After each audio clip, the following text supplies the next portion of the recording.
Hello and welcome to Quilt Addicts Anonymous. I'm Stephanie Soebbing. Today we're going to be making block 2 in the Supernova block of the month. We've designed this book to come in 2 different colorways, so you can either follow along with the colors that we've chosen, or you can get the book and do your own fabrics and use that as a guide. We are doing subscriptions for this, but the sign-ups closed a little bit ago because we've already sent out the first 2 blocks for it. If you want to use the exact fabrics that we have done, either in the light or the darker colorway, you have a couple of options. The first one is you can ask your local quilt shop if they're going to be hosting their own Supernova block of the month. It's available through Clothworks, so that is about to begin across the country through there. The other option is you can always order a full kit through us at shop.quiltaddictsanonymous.com. You can also get the books through us, but definitely check with your local quilt shop first. We always want to support them because they are what keeps you going, and they're the only ones who can get you thread that same day. Even we can't do that. We've got to take a couple of days to ship it to you. All right, so let's get started. So in the last one, we spent a lot of time working on half square triangles. We're going to do that again this month as well. There are a lot of triangles in this. They are larger piece triangles, so that way they're not too crazy to put together. But we're going to spend the first 3 months really getting our half square triangle down, so that way when we move into the more complicated triangle units later in the year, we will already have a really good foundation. This month, I'm going to be working with the light cool colorway, and we'll be using the fabrics alternately throughout the video so you can see both of them. And what I'm going to do first is I'm going to line this up so that my ruler is going from corner to corner on the wrong side of my background square. And for this one, I'm going to just go ahead and use a friction gel pen. And I find that sometimes because we're working on a bias here, these things kind of want to stretch out and then you end up having difficulty getting it from point to point. So if you work just from the center out in like little short strokes, then it makes it a little bit easier to get a nice straight line going from corner to corner. If you're using the dark version and you have a dark background, my favorite marking tool for that is the Sew Line mechanical pencil. It has white chalk inside and it's refillable, and it shows up really great on dark fabrics. So now we're going to layer these right sides together, and your blocks should be the same size. If they aren't, you've cut something wrong or you're using the wrong section of it. And you don't have to pin if you have done a lot of these, like toward the end of the quilt, you probably won't have to pin when you're sewing half square triangles together. But if you want to, what you want to do is pin across the top corner where this line is, and then also pin across the bottom. And the reason why you're going to pin across the line is because we're going to be sewing down both sides of this drawn line using a scant 1/4 inch seam. And if you're pinning like off here somewhere, that's not going to keep your points in line, and keeping your seam going straight out to the corners is what makes for perfect half square triangles, because you've got that seam right where it needs to be. So do make sure that you're pinning where it matters, and by where it matters, it's where you're going to be actually sewing. All right, so now I'm going to take with my sewing machine and I'm going to sew down one side, and then I'm going to flip everything around and sew down the other side as well. And essentially, normally when we're sewing a 1/4 inch or a scant 1/4 inch seam, you're keeping your presser foot even with the edge of the fabric. When you do it with the 2 at a time triangle method that we're using here, what you're going to do is you're going to line your presser foot up with this line. You're going to pretend that that's the edge of your fabric.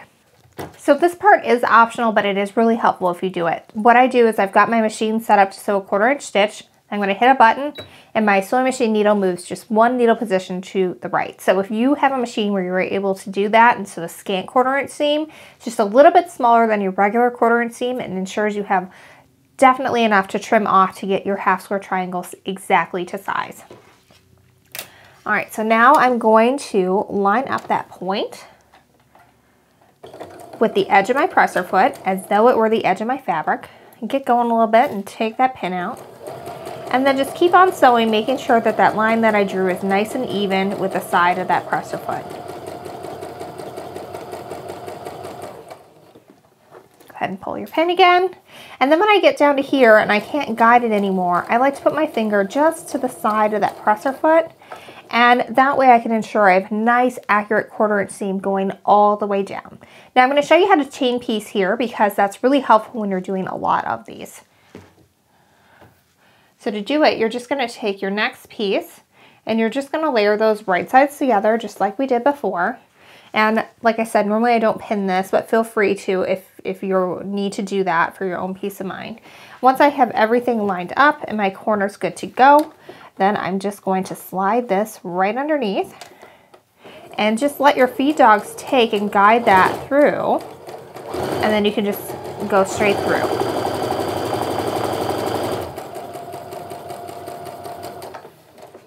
And you can keep on feeding it through until you've gotten through all of them. When you're all done, you can just lift up your string of pieces, and then you're going to line it up with the edge of the presser foot. So the side that I sewed now is right here on the right side, and my presser foot is still lined up with that line, but now I'm going to sew down the other side.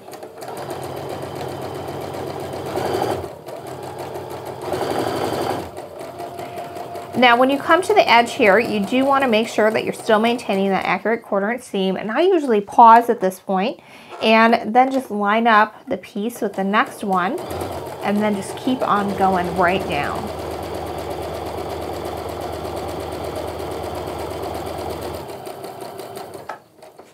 That's it. That's how you are going to sew your 2 at a time and also chain piece them to speed everything up. Now I'm going to take my ruler and I'm going to line it up even with those points again so that it is going right down that line that we drew. I'm just going to cut it apart with my rotary cutter. And at this point, it's not super critical that you cut exactly on that line because we already had the accuracy from sewing that scant 1/4 inch seam down both sides of it. But you don't want your seams to get too skinny, because if they become too skinny, like 1/8 of an inch or less, then you're going to have problems as the quilt wears over time. That seam could pop open, or if you get it long armed, it could pop open with the stress of being on the frame. So do make sure that you're mostly down the center, but if it's a little off, don't worry. So now we have 2 half square triangles that we have made one at a time, and they are more stable than if you would have cut them apart first because you sewed on that bias while it was still attached to other fabric. So it's just easier to get it to stay nice and straight and have a nice straight triangle when you're doing this. Sometimes when you do it, you can end up with a smiley or frowny face, and that's because you stretched this out too much as you were sewing. I really like to press my seams open in almost every instance, but definitely when I'm doing triangles because it makes for really flat points. What I did there is basically just open this up with my fingers, and then I took the nose of the iron and went straight down the center of that seam. Get it nice and flat. And then we'll flip it around to the other side and do the same thing here just to flatten it out just a little bit more, get it nice and flat. And I find that this works super well. It makes for really flat, easy to sew together points. You don't get all those lumps and bumps, and it is much easier to get really perfect points when you sew and press this way. And I don't do anything special to my stitch length. I just sew at 2.0, which is the standard that my machine sews to when I go to my pressing or my piecing stitch. All right, so now it's time to trim this down. I know it's really tempting to skip this step, but it is so critical to getting points that end up exactly where they're supposed to be. So here's what I do is, so the first thing I line up always is my 45-degree line going straight down the center of that seam. And then I want to make sure that I've got some fabric hanging out past the measurement I need to cut to, and then past the right and top sides. I'm right-handed, so that's what I'm going to cut off first. So once I'm happy with the placement of everything, I'm going to go ahead and give this a little trim.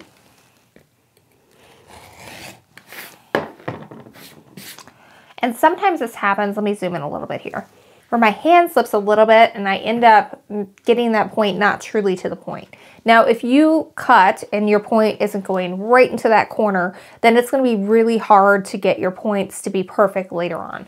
So what I'm going to do here is I'm just going to line everything up one more time here, and I'm just going to give it just the teeniest of trims. And I didn't take much off there, but you can see the difference. Now it's going right to the corner, so it's going to be a lot easier to get it perfect later on. So now I've flipped everything around, so my cut edge is now on the left and the bottom. So I did a 180-degree flip there. And I'm going to go ahead and still lining up that 45-degree line first. That's what makes sure that your corners go, your triangles go straight to the points. And then I'm lining up exactly with the line that I need to square it to. Then I'm going to go ahead and cut side and top again And now I have a perfect half square triangle. That's the exact measurement I need in order to have my block come together perfectly. And I always like to show a side-by-side of what it looks like before and after. And this is the difference. And it may not look like a huge difference, but it is. This is a little smaller. You don't have all this extra stuff hanging off with your dog ears. And so it's just going to make for a much neater appearance. It's going to be a lot easier to get your points where you want them to be. I know it can be a pain to trim them all down, but it is so worth it. So take your time, trim them all down, and then come back and we'll get our block together. So I'm going to show you my tips for sewing the rows together. I'm starting with the top row of the block, and really what you have to look for is where points are coming together. So when I start by sewing these two together, I'm sewing a square to a half square triangle, so I have no points to match. So as long as these corners match up with these corners, I'm fine. With these, we do have points to match here, and when we get to sewing our sets of two together, we'll have points to match up here. So whenever you have where you don't have points to match, no big deal, just flip them right sides together and get them ready to sew. In this case, where we are going to have points to match, we need to make sure those are lined up. So after I line them right sides together like that, what I do is I look at them upright from here, and I can see very easily that I've been lined here because the light's going one way and the dark's going another way. You can always peel it back too and make sure that those points are right in line. Once I'm happy with the placement, I'm just going to take a pin and pin in the right side of that seam allowance. And that's because when we sew this together, we're going to stitch down here, and I'm going to stop with my needle down once it's in this half of the seam allowance and only then pull my pin, because that needle is going to kind of act like a pin and make sure that those points stay nice and in line until I'm ready to sew. So we'll flip this guy right sides together and then we'll start sewing. So I'm going to start with my first section. Again, I am just lining up those corners real quick. You can always pin if that makes you feel more comfortable. And then I'm just going to sew with my regular 1/4 inch seam, no more scant 1/4 inch seams for the rest of this. And then I like to sew one entire row at a time. So if you're making multiple of the block, which you are for this month, I would sew through all of them that go together like this, and then I would move on to my centers, and I would chain piece all of those. And that way I'm just worrying about one row at a time, and I'm less likely to accidentally sew something on the wrong side or get something in the wrong place when I put it back down. All right, so I've come to the bottom here. I've got my needle in that seam allowance, so now I can pull that pin, and I can have confidence that those edges are not going to shift and my points are going to stay right where they need to be. I'm going to put my finger right to the left of this to help make sure I can maintain that 1/4 inch seam all the way down. Now I'm going to go ahead and grab my last bit. Again, line up these corners because I like to skip pinning when I don't have points that need to be matched up. And these should be all the exact same size if you've trimmed everything and cut everything correctly. So I like to wait to press until the very end because I feel like it's more efficient that way to just do it all in one swoop. So what I'm going to do here is just kind of lay it out to make sure it is still in the right order that it's supposed to be, because it's really easy to accidentally flip something around and have it going in the wrong direction. So what I'm going to do here is I need to make sure that when I sew these guys together that those points are coming together just like I did for these bottom two. So we'll go ahead and flip these right sides together. And just like before, I'm going to make sure that those points are nice and in line. And I'm just going to put that pin again in the right side of that seam allowance. Now I just have this in just long enough to get those first couple of stitches. So I'm just going to take a couple of stitches in that first half of that seam allowance, and then once that's secure and my needle is down, then I'm going to pull my pin, make sure my corners are in line at the bottom, and just go ahead and sew right down. Now I'm going to repeat that all to get the other third on there. So lay it back down, make sure everything is still looking good. Go ahead and flip those right sides together, pin and sew.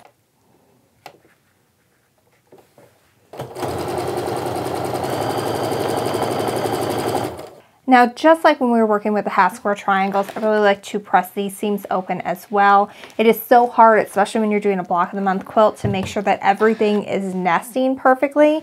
And so I find that when you do this, you don't have to worry about getting a really thick seam or something getting pressed the wrong way. And it just makes for really flat, really nice corners and triangles. Then when I'm all done, I give it a little press from the other side as well. Now when you are assembling your rows, you're going on to make sure that you are getting these points right on top of each other. And in this case, I can look at this and see that I've got more points on this side than the other. So I'm going to flip this right sides together, and then I'm actually going to turn it around so that the side I need to sew together is up top. So that way I can sew just to the right of where all these little V's come together so that I don't lose any of those points. So what I'm looking for here is for where this little seam allowance comes together to that point. So I'm going to put my pin in directly through that. And then I'm going to put it together right where the point hits that seam allowance on the other side with those right sides together. And you'll notice that in this case, there is a little bit of a difference between where the top fabric is and where the outer edge is of the bottom piece. And if I were to just line those edges up, then my points wouldn't align. And yes, my seam allowance isn't going to be the exact perfect 1/4 inch, but you know what? No one's ever going to know that. They are going to notice though if I lose my points. So that's what I would prefer to have turn out, and so that's what I'm going to do there. So while pinching this with my thumb and forefinger so that the pin is going straight up, I'm going to take a second pin and I'm going to pin from the side, going horizontally across that. So I've still got this one going right up and down, making sure those points are right on top of each other. Second one coming from here, and then I can remove this pin. The reason why I don't pin with this one is if I were to rotate that, then I would move my top fabric forward and my bottom fabric back, and those points would no longer be in alignment. So that's my trick to getting perfect points almost every time. All right, so I'm just going to continue doing that and working my way down. And actually in this case, we don't have one to match. So in that one, I can just kind of look from above, line up those points, and go ahead and put my seam pin in the right side of the seam allowance. The reason why I always do the right side is when we sew along, we're going to be sewing through and we're going to hit the left side first. And I want to be sewing so that my needle is just one needle width to the right of where this triangle comes in. And if you hit it right there, you're not going to lose your points. All right, I'm going to finish pinning and then we're going to sew and then we'll reveal the block. All right, so I'm going to slow down as I come to that, making sure I'm sewing one needle width to the right. And then once I've done that, I'm going to have my pin down, or my needle down. It kind of acts like a pin. So then I can remove the pin holding it all together, and I can be confident that those triangles that we took our time pinning are going to look fabulous.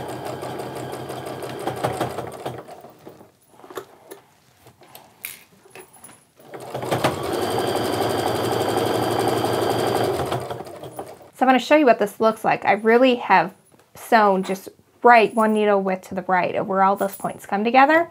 And that way when I open this up, moment of truth here, oh, look at all those points coming together. That is pretty good. I could have done it a little better, but I am good with that. So we're going to keep it. So I'm going to press this open and then we're good to go.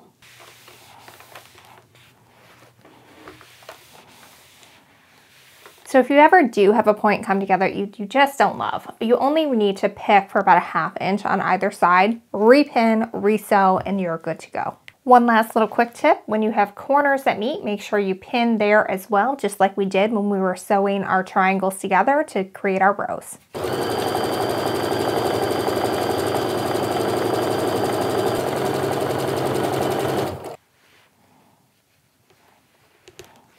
So this is it, our gigantic block 2. We're going to make a few of these and your book will tell you how many you need and all the cutting instructions. It's called Supernova and you can get that at local quilt shops and then also from us at shop.quiltaddictsanonymous.com. If you want to get the kit, you can also get that too in both the light and the dark colorways. I think we call them cool and hot. I really obviously like this block. It's a lot of fun. It kind of radiates out. This would be fun to just do all on its own as well.